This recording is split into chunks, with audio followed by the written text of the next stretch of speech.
नमस्कार दोस्तों, स्वागत है आपका क्यूरियस क्लासेस में। तो आज का हमारा टॉपिक रहेगा इतिहास से मौर्य साम्राज्य। तो मौर्य साम्राज्य का कार्यकाल 322 से 185 ईसा पूर्व रहा। इसकी स्थापना चंद्रगुप्त मौर्य ने की थी और इसमें चाणक्य, जिसका नाम विष्णुगुप्त या कौटिल्य भी हम कहते हैं, उसने चंद्रगुप्त मौर्य की मदद की थी। चंद्रगुप्त मौर्य की स्थापना नंद वंशीय शासक घनानंद को मारकर किया गया था। इसके हम कुछ साहित्यिक स्रोत देखते हैं। अर्थशास्त्र, तो अर्थशास्त्र की जो रचना है कौटिल्य अर्थात चाणक्य ने की थी। इसमें जो है राज व्यवस्था, मौर्य वंश की राज व्यवस्था के बारे में बताता है। इसमें ये अर्थव्यवस्था को 15 अधिकरणों में विभाजित किया गया है। स्वामी, राजा, अमात्य, मंत्री, मित्र, सेना, कोष, दुर्ग और जनपद। जो अर्थव्यवस्था है इसकी तुलना मैकियावेली के प्रिंस से की जाती है। अर्थशास्त्र मुख्यतः सूत्र के गद्य रूप में है, अर्थात गद्य रूप में अर्थशास्त्र है। नेक्स्ट ग्रंथ है हमारा मुद्रा राक्षस। तो मुद्रा राक्षस की जो रचना है वो विशाखा दत्त ने की है। इसमें नंद वंश के पतन और मौर्य वंश के उत्थान के बारे में बताया गया है। इंडिका, तो इंडिका जो ग्रंथ है इसकी रचना मेगास्थनीज ने की है। इंडिका में मौर्य काल के प्रशासन, समाज और अर्थव्यवस्था में के ऊपर प्रकाश डाला है। जस्टिन एक यूनानी लेखक थे। इसके अनुसार चंद्रगुप्त ने पूरे भारत पर विजय प्राप्त की है। दीपवंश एवं महावंश सिंगली साहित्य हैं। ये दीपवंश और महावंश जो है एक सिंगली साहित्य हैं और इसी के अनुसार अशोक ने बौद्ध धर्म का प्रचार प्रसार श्रीलंका में किया है। अर्थात दीपवंश जो महावंश का संबंध श्रीलंका से है। जूनागढ़ अभिलेख, तो कुछ अभिलेख देखते हैं जिसमें मौर्य साम्राज्य के बारे में बताया गया है। तो जूनागढ़ अभिलेख जो है वो रुद्रदामन का है। इसी में चंद्रगुप्त का नाम भी उल्लेखित है। मौर्य काल में निर्मित सुदर्शन झील की जानकारी हमें जूनागढ़ अभिलेख से प्राप्त होती है। इस झील का निर्माण चंद्रगुप्त मौर्य के शासनकाल में पुष्यगुप्त वैश्य द्वारा किया गया था। सुदर्शन झील का निर्माण गुजरात के सौराष्ट्र प्रांत में सिंचाई की व्यवस्था के लिए इस झील का निर्माण करवाया गया था। अशोक के अभिलेख, तो अशोक के जो पहला ऐसा शासक था जिसने अपने जो है बातों को अभिलेख द्वारा सीधे प्रजा को कहा गया है। तो अशोक के अभिलेख 5 टाइप के थे, 5 प्रकार के अभिलेख थे। इसमें दीर्घ शिलालेख आता है, लघु शिलालेख आता है, पृथक शिलालेख, दीर्घ स्तंभ लेख और लघु स्तंभ लेख। अशोक के अभिलेख ब्राह्मी, खरोष्टी और अरामाइक एवं ग्रीक लिपियों में मिलते हैं। तो ये लिपि है ब्राह्मी, खरोष्टी और अरामाइक और ग्रीक, इन चारों लिपियों में अशोक के अभिलेख मिलते हैं। जो ब्राह्मी लिपि है उसको हम बाएं से दाएं लिखते हैं, बाएं से दाएं हैं जैसे कि। और खरोष्टी लिपि जो है वो दाएं से बाएं लिखी जाती है। अशोक के सर्वाधिक अभिलेख प्राकृतिक भाषा में लिखी गई है। अशोक के अभिलेख में उत्कीर्णित ब्राह्मी लिपि है जिसका संबंध अशोक के अभिलेखों से है, इसको सर्वप्रथम जेम्स प्रिंसेप ने 1837 में पढ़ा। तो ये नोट करने वाले है, यहाँ पे इम्पोर्टेंट है ये कि इसमें पूछा जाता है कि जेम्स प्रिंसेप जो है मतलब ब्राह्मी लिपि को पढ़ने वाला पहला कौन था या पहला, तो इसमें जेम्स प्रिंसेप आ जाएगा। इसने 1837 में पढ़ा था। भाबरू अभिलेख में अशोक ने स्वयं को सम्राट कहा है। तो भाबरू जो अभिलेख है उसमें अशोक ने स्वयं क्या कहा है, सम्राट कहा है। तो अशोक के शिलालेख, इसमें अशोक के 14 शिलालेख हैं। इन 14 शिलालेख में क्या क्या बताया गया है अशोक को, इसे हमें देखना है। तो पशु वध निषेध, तो पहले शिलालेख में अशोक ने कहा है कि पशुओं का वध नहीं करना है, निषेध किया है। दूसरे शिलालेख में धम्म प्रचार और मनुष्य एवं पशु चिकित्सा का उल्लेख किया है। तीसरे शिलालेख में राजयुग एवं युक्त की नियुक्तियां एवं अधिकारियों को हर 5 वर्ष पर राज्य भ्रमण करने का आग्रह किया है।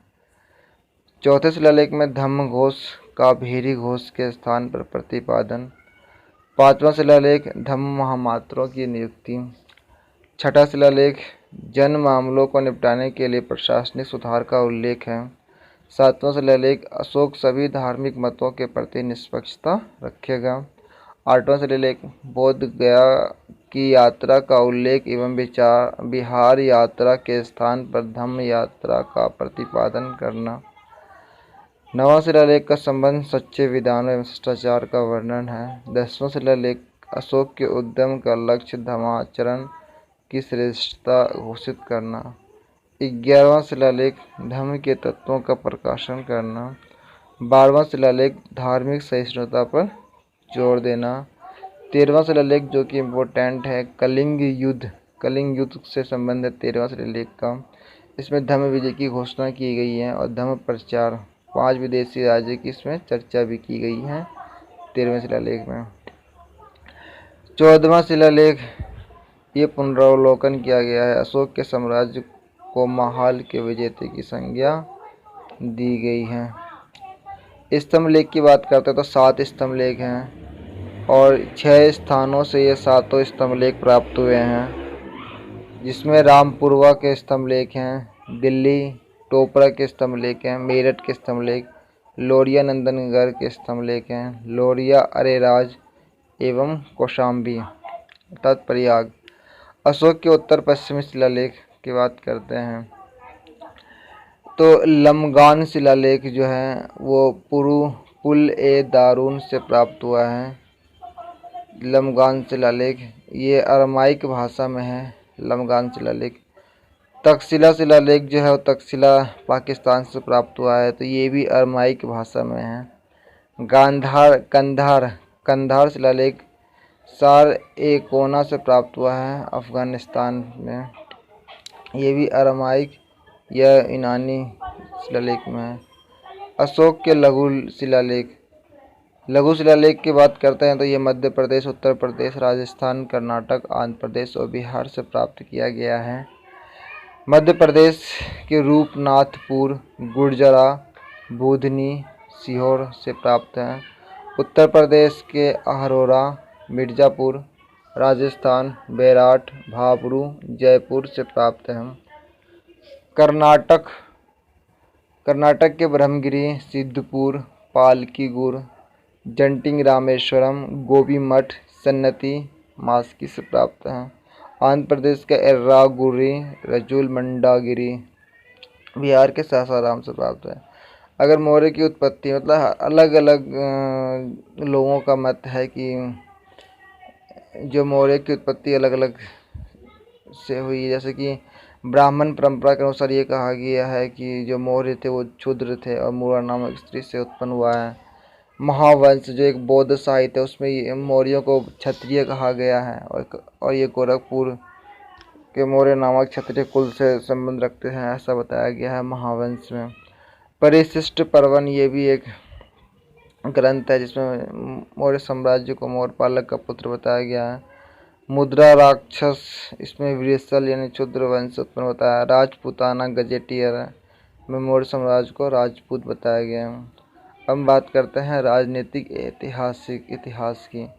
चंद्रगुप्त मौर्य का जो कार्यकाल है वो 322 से 298 ईसा पूर्व के मध्य में रहा है, तो ये कार्यकाल हमें ध्यान रखना है 322 से 298 ईसा पूर्व। तो यदि हम देखिए कितने साल इन्होंने कार्यकाल है तो 322 में यदि हम 298 घटाते हैं तो कितना हुआ, 12 में 60 गया 4, 3, 13 में से 9 गया, 11 में से 9 गया 2, ये लगभग 24 साल इन्होंने शासन किया है चंद्रगुप्त मौर्य ने। तो चंद्रगुप्त मौर्य जो एक स्वेच्छाचारी शासक था और सारे अधिकार इसके ही हाथों में थे। 305 ईसा पूर्व में चाणक्य की सहायता से चंद्रगुप्त मौर्य ने पंजाब प्रांत के यूनानी गवर्नर थे यूडेमस एवं सिकंदर के उत्तराधिकारी जो सेल्यूकस, इन दोनों को पराजित किया था। संघर्ष के बाद हुई शर्तों के अनुसार चंद्रगुप्त मौर्य को हेरात, कंधार, काबुल एवं बलूचिस्तान के प्रदेश प्राप्त हुए। चंद्रगुप्त ने 500 हाथी सेल्यूकस को उपहार में दिए थे। तो चंद्रगुप्त के कुछ नाम हैं, इसे हमें देखना है। चंद्रगुप्त के अन्य नाम हैं वो हमें देखना है और ये क्वेश्चन आते हैं। जैसे कि चंद्रगुप्त के अन्य नामों में आता है सैंड्रोकोटस। स्ट्रेबो एरियन जस्टिन के ग्रंथों में चंद्रगुप्त को सैंड्रोकोट्स कहा गया है। एंड्रोकोट्स प्लूटार्क द्वारा कहा गया है। और चंद्रगुप्त जो है जूनागढ़ अभिलेख में चंद्रगुप्त कहा गया है। सेल्यूकस की पुत्री हेलेना कार्नेलिया का विवाह चंद्रगुप्त मौर्य से हुआ था। तो हेलेना का विवाह चंद्रगुप्त मौर्य के साथ हुआ था। सेल्यूकस ने मेगास्थनीज को अपना दूत बनाकर चंद्रगुप्त मौर्य के दरबार में भेजा था। तो मेगास्थनीज ने यही पेंडिका की रचना की थी। चंद्रगुप्त मौर्य के शासनकाल में ही स्थूलभद्र के नेतृत्व में पाटलिपुत्र में प्रथम जैन संगीति का आयोजन हुआ था। तो ये हमें याद रखना है कि जो स्थूलभद्र है, स्थूलभद्र के समय ही पाटलिपुत्र में, कहाँ पे, तो पाटलिपुत्र अर्थात पटना में प्रथम जैन संगीति का आयोजन हुआ था। अपने जीवन के अंतिम समय में चंद्रगुप्त मौर्य जैन सन्यासी बन गए थे। भद्रबाहु के साथ जो है जैन सन्यासी भद्रबाहु के साथ श्रवणबेलगोला कहाँ है, कर्नाटक में, वहाँ गए और चंद्रगिरी पर्वत पर चंद्रगुप्त बस्ती बसाई और संलेखना पद्धति से, कौन सी पद्धति से, संलेखना पद्धति से अपने प्राण त्यागे थे चंद्रगुप्त मौर्य ने। इसमें कुछ खाना नहीं खाना होता है और भूखे रह के अपने प्राण त्याग देते हैं संलेखना विधि में। मेगास्थनीज सेल्यूकस निकेटर का दूत। मेगास्थनीज 7 वर्षों तक चंद्रगुप्त के दरबार में रहा था। जो सेल्यूकस निकेटर का दूत था मेगास्थनीज। यह 7 वर्षों तक चंद्रगुप्त के दरबार में रहा था और इंडिकन इसकी कीर्ति है। लेकिन उसके उद्धरणों को यूनानी लेखक एरियन डायब्रोस स्ट्रेबो ने अपने लेखों में उद्धृत किया है। तो यहाँ से हमें ध्यान रखना है, जो एरियन है, डायोडोरस हैं या स्ट्रेबो हैं, ये सब चंद्रगुप्त मौर्य के समय ही उनके दरबार में रहते थे या उनके आसपास रहते थे। पाटलिपुत्र, मेगास्थनीज ने पाटलिपुत्र को पोलिम्ब्रोथा कहा है। तो पोलिम्ब्रोथा कहा है मेगास्थनीज ने।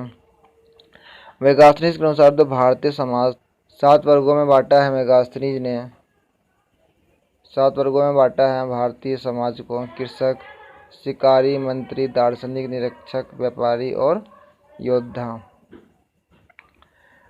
मेगास्थनीज के अनुसार भारतीय शिव जो हैं डायोनिसियस एवं कृष्ण को हेराक्लिस की पूजा करते थे। पाटलिपुत्र का जो प्रशासन था वो 6 समितियों द्वारा संचालित होता था। 6 समिति संचालित करते थे। मेगास्थनीज ने कौटिल्य का वर्णन नहीं किया है। चाणक्य अर्थात कौटिल्य विष्णुगुप्त की बात करते हैं तो इसका बचपन का नाम विष्णुगुप्त था और चाणक्य के पिता का नाम चनक था। चाणक्य को भारत का मेकियावेली भी कहा जाता है। और चाणक्य ने अर्थशास्त्र की रचना की जिसमें 15 अधिकरण हैं। इसमें 7 अंग बताए गए हैं: स्वामी, अमात्य, मित्र, सेना, कोष, दुर्ग एवं जनपद। पुराणों में चंद्रगुप्त को श्रेष्ठ ब्राह्मण तथा द्विजर्षभ कहा गया है। कौटिल्य के अनुसार राजा धर्म प्रवर्तक अर्थात सामाजिक व्यवस्था का संचालक होता है। धर्म प्रवर्तक कहा गया है राजा को। कौटिल्य ने युद्ध के मामले में नैतिकता को गौण माना, अर्थात जब युद्ध होता है तो हमें नैतिकता त्यागनी होगी। अब बात करेंगे हम बिंदुसार की।